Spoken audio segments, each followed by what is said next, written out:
vamos a comenzar el segundo bloque. El tema es arritmias supraventriculares, cómo orientarnos en el diagnóstico y la terapia. Primero, pues la definición de las arritmias supraventriculares. Sabemos que son todas aquellas taquicardias que implican de manera obligatoria, al menos en parte, estructuras por encima del GIS. Quiere decir que las aurículas y estructuras por encima del GIS siempre van a participar en el circuito de la taquicardia. Por ejemplo, las taquicardias auriculares ectópicas que se originan en las aurículas, las taquicardias por macroentradas auriculoventriculares como el flúter típico, o las taquicardias por entrada intranodal. Pero también las taquicardias por vía accesoria, que usan el ventrículo y la vía accesoria que conecta con la aurícula para generar un circuito de macrorreentrada, pero la aurícula, al participar también dentro de este circuito, la hace una taquicardia supraventricular. Sí, ya está.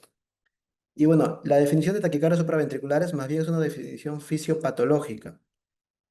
No es una definición y no hay una clasificación electrocardiográfica. Las taquicardias supraventriculares pueden ser aquellas que dependen solamente del nodo de la aurícula, como la fibrilación auricular, el flúter auricular o la taquicardia auricular, o aquellas que usan el nodo auriculoventricular como parte del circuito, como es el caso de la reentrada intranodal, la taquicardia mediada por vía accesoria o las taquicardias por reentrada auriculoventriculares. Dentro de estas hay un grupo que sí se comportan electrocardiográficamente y clínicamente como taquicardias paroxísticas supraventriculares. Y lo menciono ¿por qué? Porque aquí es donde vamos a hacer la mayor parte de diagnósticos diferenciales. Las taquicardias paroxísticas supraventriculares son un grupo de taquicardias supraventriculares que se caracterizan por iniciar de forma súbita, son regulares, URS estrecho, tienen inicio y fin súbito, a veces espontáneamente o a veces con maniobras vagales o a veces con medicamentos. Los episodios pueden ser variables en duración desde segundos hasta varias horas. Y las taquicardias paroxísticas supraventriculares son taquicardia auricular, taquicardia por entrada intranodal y taquicardia por vía accesoria. Dentro de estas, el principal reto diagnóstico va a ser entre diferenciar una taquicardia por entrada intranodal o una taquicardia por vía accesoria. ¿Y cómo hacemos el diagnóstico electrocardiográfico o el diagnóstico diferencial de estas taquicardias?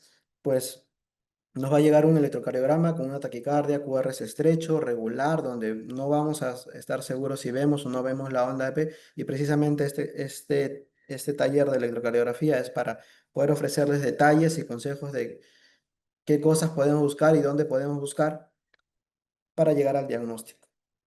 Y es así que vamos a tratar estos siguientes tipos de taquicardias supraventriculares: la taquicardia sinusal, taquicardia auricular focal, el flúter y la FA, la taquicardia por reentrada intranodal y la taquicardia por reentrada auriculoventricular. Para esto para hacer el diagnóstico diferencial hay algoritmos. Este es el algoritmo de la guía de la AJA en consenso con el ES y el ACC, y nos va a decir que siempre que tengamos una taquicardia QRS estrecho, veamos si es regular o irregular. Porque si no es regular, puede ser una FA, puede ser un flúter con conducción variable, o una taquicardia auricular con conducción variable, o una taquicardia auricular multifocal. Donde va a entrar la dificultad es si la tenemos con QRS estrecho o regular, porque ahí tenemos que buscar la P. Si no vemos la P, lo más probable es que sea una reentrada intranodal. Si no vemos la P, vamos a tener que correr todo el algoritmo. Y en realidad este algoritmo, aunque está simplificado, es más completo en el algoritmo de la Sociedad Europea de Cardiología, donde es el mismo algoritmo si se dan cuenta, pero si no vemos la P, no nos da solamente como posibilidad de diagnóstico una reentrada intranodal, porque podría ser una taquicardia auricular focal donde no vemos la P simplemente porque está escondida dentro de la onda T, o una taquicardia de la unión, o una taquicardia por reentrada auriculoventricular donde no vemos la P también, aunque es raro, no parece tan raro, muchas veces vamos a tener reentradas AB donde no vamos a estar seguros si vemos la onda P. Y veamos que los algoritmos finalmente terminan entre tres o cuatro opciones diagnósticas. El fin del algoritmo nos da tres posibilidades o nos da cuatro posibilidades diagnósticas que pues nos van a dejar con más dudas que certezas. Y en este caso no vamos a debatir algoritmos. En este caso lo que vamos a hacer es revisar algunos detalles o algunos conceptos electrocardiográficos. Les dejo este primer electrocardiograma donde tenemos una taquicardia QRS estrecho, regular, y lo primero que les diría es tratemos de buscar la P para hacer el diagnóstico. Vamos a revisar al final de la presentación nuevamente este electrocardiograma. Este es solamente un ejemplo. Y de inicio les, de inicio les quiero, disculpen un momento, de inicio les voy a compartir estos 6 consejos. Uno, cuando tenemos una taquicardia, comenzar por identificar la onda P. Si no veo la onda P, es muy probable que se trate de una reentrada intranodal. Tener en cuenta los detalles que nos ofrece el electrocardiograma. Si veo la onda P, hay que medir el RP y lo más probable es que si vemos la onda P y el RP es corto, que quiere decir que el RP es menor que el PR, vamos a tener dos opciones. Si es un RP de menor a 90 milisegundos, lo más probable es una taquicardia por entrada intranormal. Si el RP es mayor a 90 milisegundos, lo más probable es una taquicardia por entrada AV. En cambio, si el RP es largo, que el RP es mayor que el PR, lo más probable es que tengamos una taquicardia auricular. El medicamento de elección en las urgencias es adenosina. Y siempre que usemos adenosina, esto ténganlo como un reflejo, como un protocolo. Si uso adenosina, tomo electrocardiograma durante adenosina. ¿Por qué? Porque también es diagnóstico. Y como último consejo, y no menos importante, más bien tal vez el más importante, siempre, siempre estar abierto a alternativas diagnósticas. ¿Por qué les puse taquicardia auricular como diagnóstico diferencial? Es una taquicardia que muchas veces vemos y es muy fácil de identificar. La frecuencia cardíaca va a ir entre 100 y 180 o a 220 menos la edad del paciente. El mecanismo va a ser un automatismo normal alterado. Las ondas P son picudas. Las ondas P son picudas y a veces están dentro de la onda T. Son más picudas porque viene de una parte más craneal, porque el automatismo es mayor en las partes más craneales del tejido del nodo sinusal. El inicio y el fin van a ser graduales y las maniobras vagales en estos casos nos van a permitir el lentecimiento progresivo que nos van a permitir ver la onda P. Casi todas las taquicardias sinusales son secundarias, así que el tratamiento va a ser tratar la causa primaria. ¿Y por qué se las puse? Porque muchos dirán, pues una taquicardia sinusal es muy fácil de diferenciar, es una taquicardia, QRS estrecho, que tiene la onda P positiva en uno, positiva en ABF, negativa en ABR, es una taquicardia sinusal. Pero muchas veces nos llegan interconsultas o nos llegan holters con interpretaciones de taquicardias paroxísticas supraventriculares o taquicardias QRS estrechos que no llegan al diagnóstico. Y es que, como les digo, a veces hay que ver el inicio y el final de la taquicardia. Por suerte, los holters nos permiten avanzar y buscar el final de la taquicardia y ver cómo dentro de esta onda T, la onda P estaba metida. Y a medida que vamos viendo cómo se enlentece la taquicardia, vemos cómo la onda P va saliendo. Esto es muy característico de personas mayores, porque en personas mayores el PR se va a alargar si nosotros incrementamos la frecuencia cardíaca y lo que va a hacer es que se va a ir escondiendo dentro de la onda T previa. Entonces, siempre que tengamos una taquicardia y sospechemos algún tipo de taquicardia paroxística y tenemos la opción de buscar el final, sobre todo en los holters, avancemos en holter y veamos porque a veces se equivocan en el informe en la misma máquina. Las taquicardias auriculares focales son taquicardias que tienen onda P de morfología diferente a la sinusal. Es regular con fenómeno de calentamiento.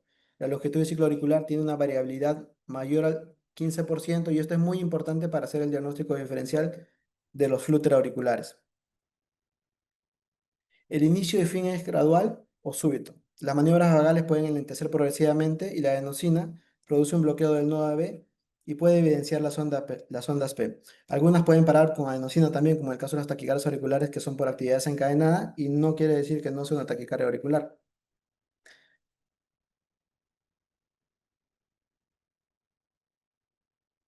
Este es un ejemplo de taquicardia auricular. Aquí abajo, en la derivada de abajo, vemos cómo está en ritmo sinusal y progresivamente va a aparecer un episodio de taquicardia donde no vemos la onda P, pero si es que nos vemos en el segundo canal, vemos que esta misma taquicardia va a enfriar y cuando enfría la onda P se va a escapar de la onda T y se ve la onda P claramente que era una taquicardia auricular, ¿no? Luego termina, vuelve a arrancar, se ve como la onda P se separa de la onda T y se trata de una taquicardia auricular. Me disculpan un momentito.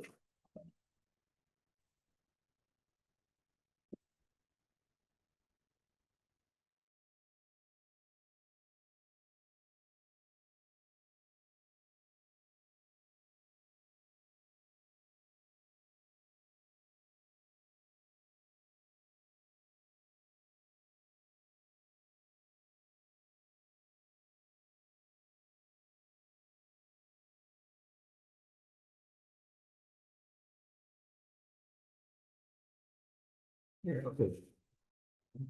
Perdón por la interrupción. Entonces continuamos. Este siguiente ejemplo, ¿sí se escucha? ¿Se escucha? Este siguiente ejemplo es un ejemplo de una taquicardia con ondas P que nos genera una conducción variable. Se trata de una taquicardia auricular con conducción variable, donde claramente se ven las ondas P que conducen 4 a 1, 2 a 1. Y alguno podría decir, en B3 me parece que hay actividad continua de la aurícula, podría ser un flúter atípico. Y aquí están los detalles. De lo que les mencioné, que la variabilidad de la frecuencia cardíaca en el caso de las taquicardias auriculares pueden ser mayor al 15%. Si nosotros vemos con mucho cuidado el electrocardiograma, podemos ver que en la derivada ABF, el PP tiene una variación en la longitud de ciclo y esta variabilidad en la longitud de ciclo nos hace el diagnóstico de taquicardia auricular y nos la va a diferenciar de taquicardias por macro reentradas como el flúter auricular. Este electrocardiograma era de una taquicardia con onda P positiva en B1, que era de activación rápida, negativa en cara inferior, que venía de vena pulmonar superior izquierda, y este es el mapa de activación de este mismo paciente, donde vemos el origen focal de la taquicardia auricular en la vena pulmonar superior izquierda. Otro diagnóstico diferencial es el flúter auricular, que corre entre una frecuencia cardíaca de 200 a 400, puede ser regular o con conducción variable, las ondas F son continuas, sin una línea de base isoeléctrica en al menos una derivada. Y esto me parece muy importante porque muchos esperan que no haya línea isoeléctrica en todas las derivadas. No, en realidad lo que buscamos es que una derivada tenga actividad eléctrica continua. Puede ser que en otras no haya actividad eléctrica continua, pero tiene que ser al menos una donde no haya actividad eléctrica continua para decir que es un flúter. Y esto se ve mejor en cara inferior, en 2 3 ABF o en B1. La longitud de ciclo de la taquicardia auricular macrorreentrante o flúter auricular es fija porque va hacia alrededor de un circuito y la variabilidad es menor al 15% a diferencia de las taquicardias auriculares focales. Las maniobras vagales al enlentecer la conducción del nodo auriculoventricular nos permiten ver las ondas F con más detalle. La respuesta de enosina no para el flúter auricular, pero es una buena forma de hacer el diagnóstico y por eso lo subrayo en negrita acá. Un flúter auricular típico es muy fácil de ver, negativo en cara inferior, positivo en B1, y característicamente el ascenso rápido y el descenso lento en B1 nos marca que es un flúter dependiente de istmo cabo tricuspidio con giro antihorario, por eso es positivo en B1 al acercarse el vector hacia B1, y negativo en cara inferior y lentamente el descenso porque se pasa por el istmo cabo tricuspidio, que la zona de conducción lenta hace que al irse hacia ABF, hacia D2 o hacia D3, se vaya enlenteciendo y hace que la onda que va en dirección hacia inferior sea lenta. Esto es muy característico y también quiero que lo vean en este mapa de activación, cómo gira alrededor de la válvula tricúspide, que es esta, y en la vena cava inferior, pero en la zona del istmo cabo tricuspidio entre válvula tricúspide y vena cava inferior, el movimiento es lento. Es lento y cuando sube, rápidamente se va hacia arriba, hacia B1. Ese es característico de la onda F de Flutter de los sismos caóticos dependientes. La taquicardia por entrada intranodal en realidad es uno de los más grandes retos diagnósticos. Tiene una frecuencia cardíaca entre 150 y 200 latidos por minuto. De edad más frecuente es entre 20 y 30 años y este es un detalle clínico no menor. Hay un segundo pico a los 30 años y su incidencia es más alta en mujeres. Los síntomas Uno de los síntomas más importantes son las palpitaciones en el cuello. ¿Y por qué? Porque es una taquicardia en la que se contrae la aurícula y el ventrículo casi simultáneamente. Al contraerse el ventrículo, cierra las válvulas auriculoventriculares y la aurícula se contrae contra una válvula cerrada, lo que hace es que haya un flujo retrógrado hacia la vena y el paciente perciba las palpitaciones en el cuello. Es regular de inicio y fin súbito y en los detalles podemos encontrar que existe una pseudo R en B1 o una pseudo-S en cara inferior. A veces es difícil de ver y no se preocupen porque solamente se puede ver en el 30% de los pacientes en la onda P retrógrada. Por eso es que les digo que si no ven la onda P, probablemente se trate de una taquicardia por entrada intranodal, solamente que no la vemos. Si se ve el inicio y tienen la suerte de ver el inicio, pueden ver tal vez el salto y el eco, que es la prolongación del PR y la aparición de la onda P retrógrada. Si lo ven, por favor, tomen una foto, no lo rayen, no rayen ese electro, tomen la foto y compártanla para poder mostrarla en las presentaciones, porque es muy difícil de ver.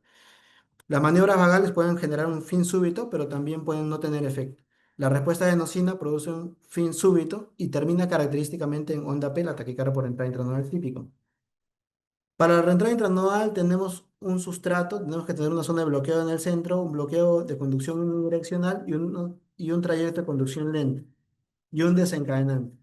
Aquí les pongo un ejemplo de reentrada intranodal, un sustrato anatómico, una zona de bloqueo unidireccional, una vía rápida y una vía lenta. Lo normal es que la onda P baje por la vía rápida, llegue al ventrículo y por la vía lenta simplemente encuentra en periodo refractario el resto del tejido. Pero si aparece un desencadenante como una extrasístole, Va a bajar por la vía rápida, pero la vía rápida va a estar en periodo refractario porque es un extrasístole que se adelantó. La vía lenta, que tiene un periodo refractario más corto, sí va a conducir. Y si esta vía lenta es lo suficientemente lenta como para esperar a que se termine el refractario de la vía rápida, va a subir por la vía rápida. Lo que va a generar es que esta extrasístole, al bajar por la vía lenta, va a generar un PR más largo. Esto es el salto. Y al subir a la aurícula de forma retrógrada y casi paralela y simultánea al ventrículo, va a generar una pseudoonda S en cara inferior. El famoso salto y eco del inicio de la taquicardia por entrada intranodal. Este es un ejemplo de taquicardia por entrada intranodal, baja por la vía lenta, sube por la vía rápida, pero que quiero que entiendan bien este detalle. Tenemos aurícula, gis, ventrículo, y cuando baja la extrasístole va a bajar y simultáneamente va a activar la aurícula y el ventrículo, y eso es lo que va a hacer que la actividad auricular y ventricular sean casi simultáneas porque hay una actividad en paralelo.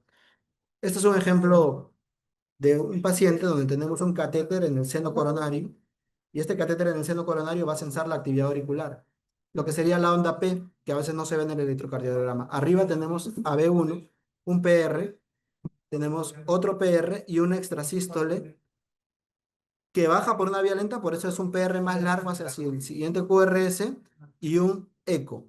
Este eco cae, se activa paralelo con el QRS y podemos ver la diferencia en B1, como al final de B1 va a aparecer una muesca, pero el salto es un poquito difícil de ver porque la onda P está metida dentro de la onda T. Aquí podemos ver cómo cambia, cómo aparece la onda P retrógrada. Y este es un ejemplo electrocardiográfico de un paciente real nuestro, un paciente con taquicardia paroxística supraventricular, donde si vemos la onda P retrógrada, nos orienta bastante a una taquicardia por entrada intranodal. A este mismo paciente, cuando le hacemos estudio electrofisiológico, se indujo la taquicardia, una taquicardia con activación auricular y ventricular simultánea, pero quiero que vean que en B1 aquí no se ve la pseudo R. Sin embargo, es una taquicardia por entrada intranodal. La distancia entre el QRS y y la onda auricular es muy cortita, es una activación casi en paralelo.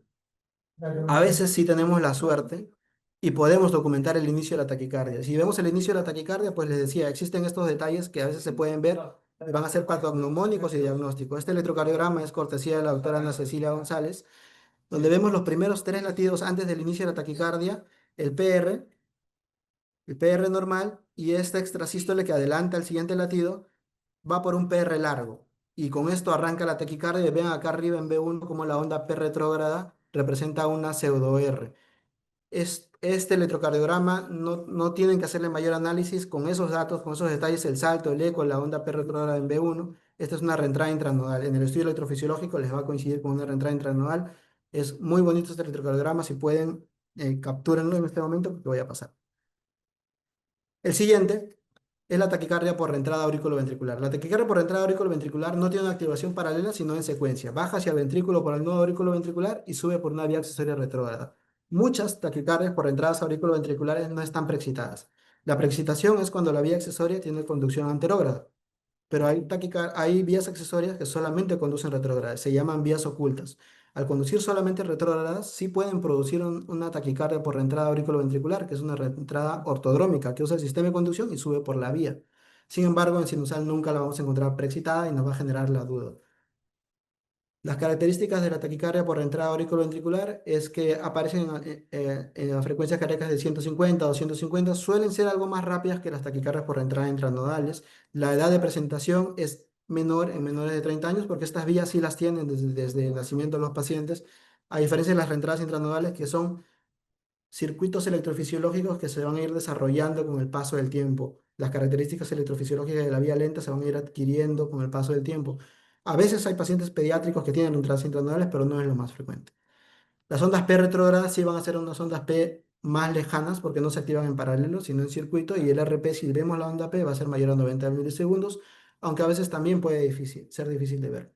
Hay detalles, como la alternancia eléctrica del QRS o la depresión del ST, que son características de las taquicardias por entrada auriculoventricular. Las maniobras vagales pueden parar súbitamente, pero también podrían no tener efecto si no se aplican correctamente. La respuesta de enosina no va a tener un fin súbito y va a terminar en onda P, como las taquicardias ortodrómicas. Si tenemos un paciente con un electro sinusal que está preexcitado, pues, y hace taquicardia, y ustedes proponen que es una taquicardia por entrada auriculoventricular, van a estar en el diagnóstico correcto casi el 99% de veces. Pero si el paciente no está preexcitado y vamos al electro del inicio, donde les dije, vamos a tener que buscar la P. Vamos a tener que fijarnos siempre en la onda T. En la onda T con mucho detalle, si es que no es una onda T normal, podemos ver que al final de la onda T se aparece una muesquita que, no, que la hace como una onda T mellada. Esa es la onda P retrógrada. La onda P retrógrada positiva en B1 quiere decir que sube y se dirige desde el lado izquierdo, o sea, es una vía accesoria izquierda en este caso. Y otra cosa, el infradesnivel del ST, que como en este caso en B5 se puede ver el infradesnivel. Y seguramente un detalle que les acabo de mencionar, que no lo habrían visto de primera instancia, pero ahora que les dije que la alternancia eléctrica es algo característico de las taquicardias por entrada auriculoventriculares, podemos ver también en este electrocardiograma que nos da información adicional. Vean en B5 el QRS cómo es diferente entre latido y latido. La alternancia eléctrica por las características de las taquicardias auriculoventriculares, al tomar un circuito más amplio, modifican los periodos refractarios del ventrículo y pueden hacer que haya alternancia eléctrica. Ahora que les menciono esto de B3, estoy seguro, casi seguro, que se van a dar cuenta que en B4 y en B5 también había alternancia eléctrica, ¿no? La cuestión es tener en cuenta los detalles y buscarlos. Este es otro electrocardiograma muy bonito que una vez me compartieron. Dije, lo voy a guardar para en algún momento presentarlo en alguna presentación. Vean en precordial, en taquicardia de cuerdas estrecho, regular. ¿Qué podría hacer? ¿Hay infradesnivel del ST? Sí, es cierto. En B1 se ve una onda P retrógrada bien chiquita y también miren, en D3 la alternancia eléctrica. Igual que en ABL, igual que en ABF, estos QRS con alternancia eléctrica que son muy característicos de taquicardias por entrada auriculoventriculares, también un electrocardiograma muy bonito.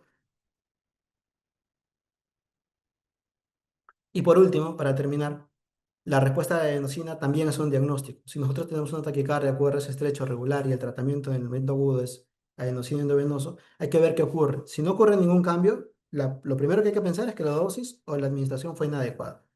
Hay que verificar bien la dosis, hay que verificar que se administró correctamente la adenosina, o podemos considerar que es una taquicardia QRS estrecho que no tiene nada que ver con las aurículas o con el no auricular ventricular, como en el caso de las taquicardias fasciculares. Si es que hay un descenso gradual y otra vez reacelera, podría tratarse de una taquicardia sinusal en primera instancia o una taquicardia auricular también las que por automatismo pueden ir disminuyendo y volver a acelerar. Un poco menos frecuente las taquicardias por entrada, las taquicardias de la unión, pero también pensar con estas como diagnósticos. Si paran de forma súbita, reentrada intranodal o reentrada auriculoventricular, reentrada del nodo sinusal o taquicardias focales por actividad desencadenada que también podrían parar con adenosina. Pero las dos principales eh, diagnósticos diferenciales que les van a quedar es una reentrada B o una reentrada intranodal. Si por el contrario no paran, pero se bloquea el nodo AB y permite ver las ondas P, pues tenemos una taquicardia auricular o un flúter como posibilidades diagnósticas y veremos la continuidad de la onda F o la variabilidad de la frecuencia cardíaca de la onda P para hacer el diagnóstico diferencial si es una taquicardia auricular o un flúter. Para terminar, vamos con el tratamiento. El tratamiento agudo, como les menciono, toda taquicardia QRS estrecho. Si tiene inestabilidad hemodinámica, va a cardioversión eléctrica. Si no hay inestabilidad hemodinámica, vamos a maniobras vagales. Si las maniobras vagales son inefectivas, adenosina endovenoso. Si es inefectiva, podemos usar verapamil o diltiazem o beta bloqueadores. El tratamiento crónico a largo plazo. Las taquicardias auriculares focales que sean recurrentes o incesantes van a ablación como primera instancia, como indicación 1. Si no son recurrentes, si no son sintomáticas, vamos a preguntar al paciente si es que prefiere tomar fármacos, porque si es que el paciente no prefiere tomar fármacos, también va a indicación como grupo 1. Más bien los fármacos son recomendación 2 y son recomendación con evidencia C, que serían más bien recomendación de expertos o consensos. En realidad, el tratamiento definitivo de las taquicardias auriculares focales es eliminar la coagulación. El tratamiento farmacológico es un tratamiento que va a controlar la frecuencia de descarga, pero no va a eliminar la causa.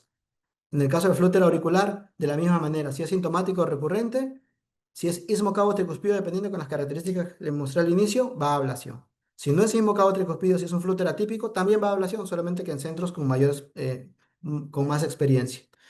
Si es que no es sintomático, no es recurrente, va a depender de la preferencia del paciente. Pero recuerden que la decisión de fármacos, a pesar que depende de la recurrencia, de la preferencia del paciente, son recomendaciones tipo 2 y con evidencia C. En realidad, esto muy probablemente va a cambiar en las guías. La primera recomendación es ablación tanto de la taquicardia auricular como el flúter.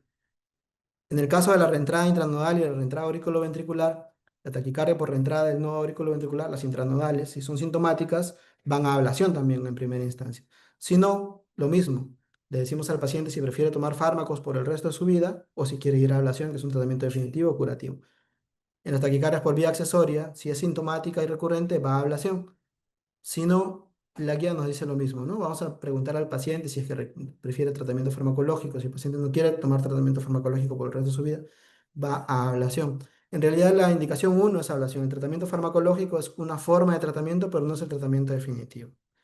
Y bueno, para terminar, volvemos al electro del inicio. Este es un paciente masculino de 42 años que ingresó por urgencias. Es un médico, para darles también un poco de contexto, que ingresa por urgencias, es una taquicardia QRS estrecho regular. Si serían tan amables de escanear el QR y 2 minutos enviar su respuesta.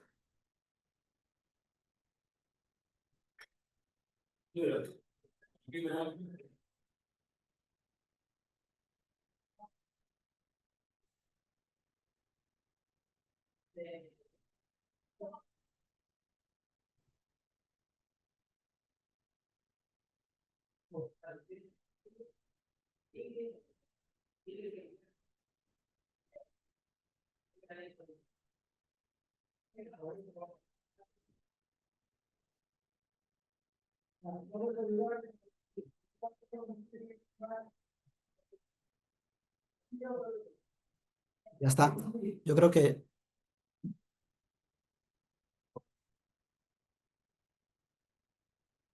van 15 participantes. En 20 segundos les muestro la respuesta de todos.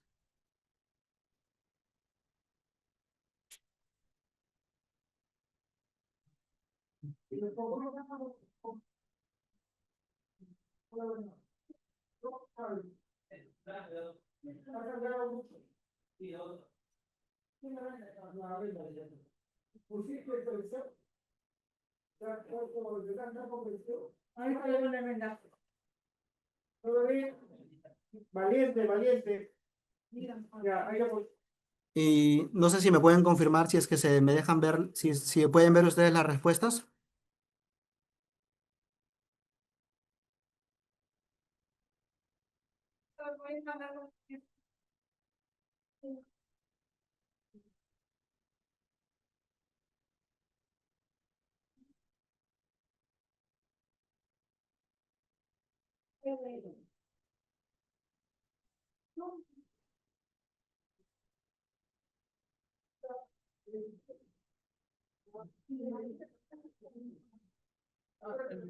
Sí, no la compuesta cambiaron. Ah, ya. Pero cambiaron cada rato. Si no es este, es este suplemento. Pero no, no, no, no, no.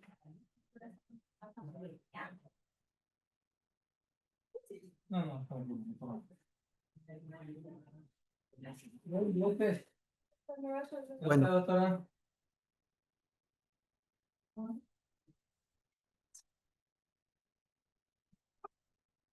Ingrid, ¿te dio tu clave? No tiene clave, no tiene clave. ok, les comparto la respuesta. Hasta ese momento fueron 36 participantes. La mayoría dio por respuesta la respuesta B. En segunda opción fue la respuesta C. Sí. Y 11, o el 11% se fueron por la respuesta D. Nadie dio como fibrilación auricular como posible opción diagnóstica. Y la mayoría puso una taquicardia por entrada intranodal. Sí, se ve la presentación de nuevo, ¿no? Y pues podrían decir sí, que es una taquicardia por entrada intranodal porque se ve la onda P retrógrada en B1, una onda, una pseudo R en B1. Los que dieron por entrada aurículo-ventricular, pues también tendrían sus argumentos, ¿no? Tal vez aquí en ABF se veía una onda P retrógrada negativa en ABF o el infranivel característico de las reentradas auriculoventriculares en precordiales. Les voy a comentar un poquito más de este caso. Este paciente entró con esta taquicardia, le pasaron 6 miligramos de adenosina, no pasó, le pasaron 12 miligramos de adenosina, no pasó, le pasaron amiodarona y como era médico, pues se desesperaron, estaba en trauma shock. Más o menos como a los 40 minutos de su estancia en trauma shock, le hicieron cardioversión eléctrica. Ya lo vi al día siguiente, ya lo conocía, sabía también su diagnóstico, pero me preguntan, ¿por qué no salió con 12 miligramos de adenosina? Y les digo, ¿tomaron el electrocardiograma durante la adenosina? No lo habían tomado. la suerte de que en el monitor todavía teníamos el evento. Y es lo que les digo como uno de los consejos más. Este fue de 15 de abril a las 16:28 y buscamos en el monitor la misma hora, 15 de abril a las 16:31. ¿Qué pasó cuando le pasaron a adenosina? Vean que en realidad no es que no paró, no hizo ningún efecto. La adenosina sí hizo efecto. La adenosina abrió la taquicardia y luego volvió la taquicardia. O sea, el fondo de taquicardia que se abrió. Y cuando se abrió, nos permitió ver las ondas P o las ondas F continuas de Flutter, que estaban en conducción 1-1 porque el paciente tomaba un medicamento que hizo que la longitud de la aurícula sea más larga. Y si ven, esta longitud PP es la misma longitud de RR. O sea, pasa de un Flutter de conducción 3-4-1 cuando se bloquea el nodo con adenosina a un Flutter de conducción 1-1. Lo sé, fueron muy pocos los que dieron el diagnóstico de Flutter auricular. Sin embargo, aunque la mayoría se haya llevado por otros detalles electrocardiográficos, no quiere decir que está mal. Quiere decir que muchas veces vamos a tener que estar abiertos a replantear nuestros diagnósticos. Y lo otro, importante, si usamos adenosina, tomemos el electrocardiograma porque eso también nos da diagnóstico. La respuesta era un flúter auricular. Y para terminar, le voy a dar los 6 consejos y cómo tratarlos. Los 6 consejos son los mismos. Comenzamos por identificar siempre la onda P. Si no veo la onda P, lo más probable es que trate de una reentrada intranodal. Tener en cuenta los detalles que nos ofrece el electrocardiograma. Si le veo la onda P, hay que medir el RP. Y lo más probable, porque podemos cambiar el diagnóstico como en este último electrocardiograma, es que si el RP es corto y es menos de 90 milisegundos, sea una reentrada intranodal. Si es más de 90 milisegundos, sea una reentrada auriculoventricular. Si el RP es largo, se trata de una taquicardia auricular. El medicamento de elección de urgencias es la adenosina, pero siempre que lo usen, tomen el electrocardiograma durante la adenosina. Siempre, siempre estar abierto a alternativas diagnósticas. Y el tratamiento médico no es el tratamiento definitivo, porque casi todas las taquicardias supraventriculares son factibles de ser curadas con ablación. Con eso termino, muchas gracias. No quería terminar la presentación sin hacerle un homenaje al doctor que ven ahí presente, es el doctor Emilio Choi. Él es cardiólogo intervencionista, fue maestro durante mucho tiempo cuando era residente y los primeros años de asistente.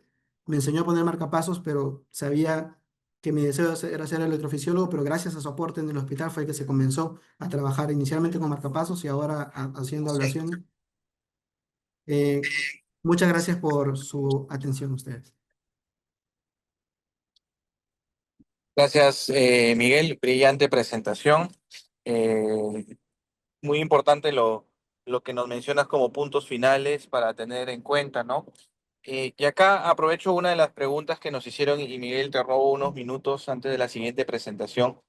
¿Cuál es el manejo eh, inicial que tendríamos que hacer en unas taquicardias supraventriculares donde no tenemos una etiología?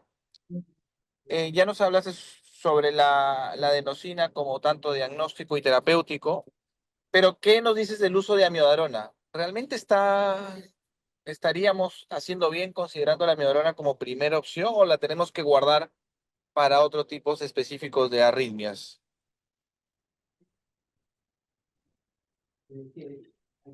No, definitivamente la amiodarona no es la primera opción del manejo de las taquicardias supraventriculares. Lo primero es tratar de usar el fármaco más específico según la taquicardia que nos orientemos. La amiodarona muchas veces se termina usando cuando no encontramos respuesta, pero eh, en el caso de urgencias con taquicardias QRS estrechos regulares, la primera opción siempre va a ser adenosina.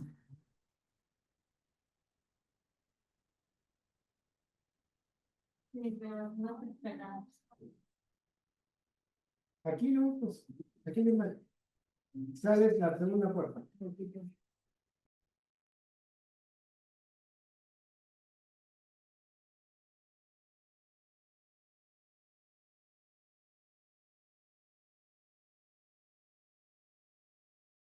Miguel, otra pregunta que tenemos, eh, ¿cómo se debería hacer, aprovechando esto, las maniobras vagales en emergencia o la colocación de adenosina? Porque a veces puede suceder que se haya colocado adenosina en una dosis, o el doble de dosis, y no se haya logrado el objetivo, y muchas de esas veces es por cómo se coloca el tipo de medicamento. ¿Qué consejos nos podrías dar en ese sentido?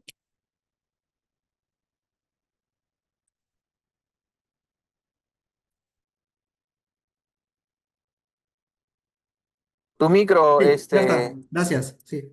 Ya está activo el micrófono, ¿no? sí, correcto. Ok. Bueno, es una pregunta muy importante y me parece muy relevante también para estas charlas. En el caso de las maniobras vagales, hay muchas maniobras vagales, masaje seno carotidio, presión ocular, frío en la cara, pero en realidad estas podrían ser nocivas. Las maniobras vagales recomendadas son las maniobras de Valsalva modificadas, en las que el paciente va a pujar, se le puede otorgar una jeringa de 20 mililitros, el paciente la va soplando entre 12 a 20 segundos y mientras está pujando, soplando, nosotros lo que vamos a hacer es el paciente sentado lo acostamos, levantamos las piernas para generar un reflejo vagal. Esa es la maniobra de Valsalva modificada. En el caso de la adenosina, cuando no hay efecto, pues una de las primeras cosas que hay que hacer es revisar si realmente se aplicó bien. Se tiene que aplicar por una vía lo más cercana posible al corazón. O sea, tiene que ser si es una vía periférica, de la flexura para arriba, para que llegue. Recordemos que el tiempo de acción de la adenosina es muy corto, entonces se aplica en bolo y después de aplicar en bolo hay que aplicar un bolo de cloruro detrás para empujar la adenosina para permitir que su acción llegue hacia el corazón. Está recomendado también después de aplicar el bolo levantar el miembro superior para evitar el regreso del medicamento. Correcto, muchas gracias, Miguel. Brillante presentación. De verdad que nos llevamos muchas enseñanzas sobre las taquicardias supraventriculares, qué cosas debemos tener en cuenta en el electrocardiograma y aquellos tips súper importantes. Bien, a continuación tengo el agrado de presentar a la doctora Frida Eulogio Valenzuela, que es cardióloga electrofisióloga formada en el Hospital Clínic de Barcelona. Actualmente trabaja en el Hospital Guillermo Amenábar en la unidad de arritmias y nos hablará sobre arritmias ventriculares, cómo no equivocarse con las taquicardias ventriculares para este curso de electrocardiografía. Eh, damos un momento que tenemos un problema de conexión que ya se está conectando y pasamos con la doctora Frida. ¿Me confirman si están, por favor?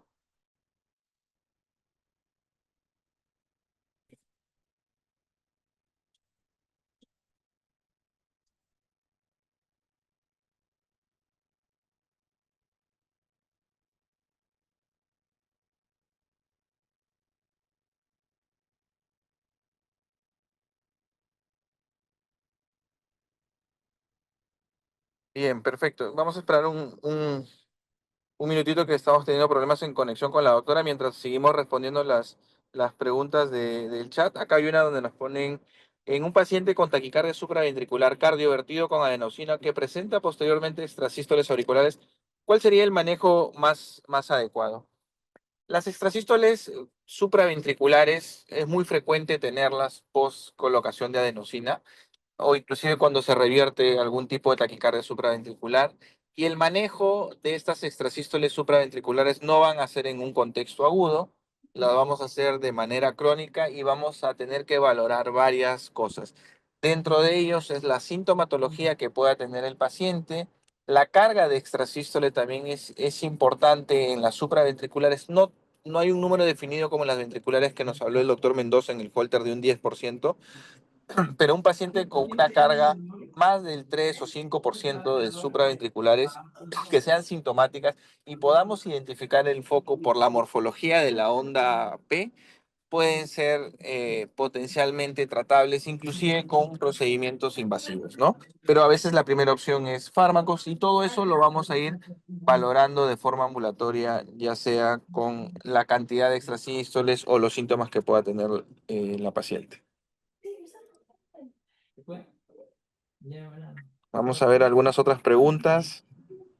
Los valores de L cuadrado, interpico, Nos preguntan cómo usar la adenosina para ayudar al diagnóstico de Flutter y cómo se realiza el registro de EKG. Lo que mencionó el doctor Mesa, y si estás ahí, Miguel, nos ayudas en el sentido de que la Sí. adenosina se pasa para poder hacer un bloqueo del nodo auriculoventricular. Entonces, todas esas arritmias supraventriculares que dependen del nodo y cuando lo bloqueamos se tendría que parar, ya sean las taquicardias intranodales, las taquicardias mediadas por vías accesorias y un 30% de las taquicardias atriales que a veces tienen un mecanismo de micro reentrada. ¿Qué pasa con la FA y el flutter, pero sobre todo en el flutter que es regular?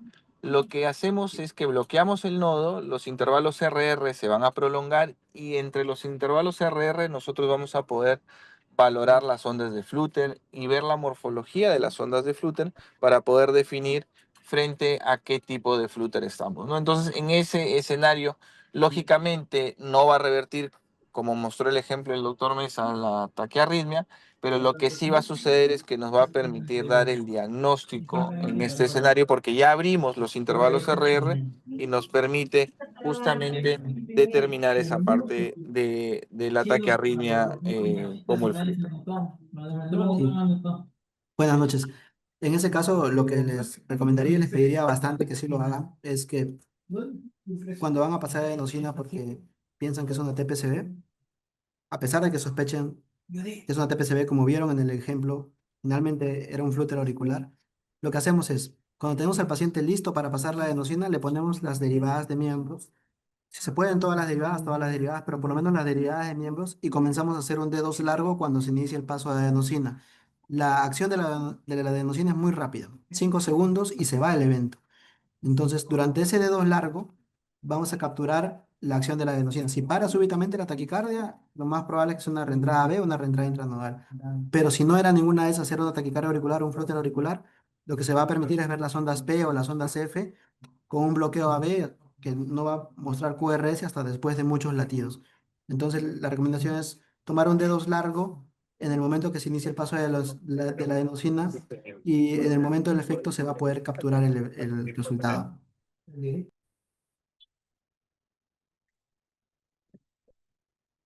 Perfecto, sí, gran aporte lo que nos mencionas. Acá, Miguel, aprovecho que hay otra pregunta sobre el uso de la lidocaína en este tipo de arritmias supraventriculares.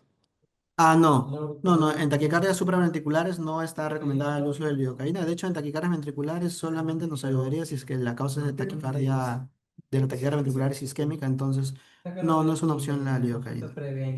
Perfecto, muy bien.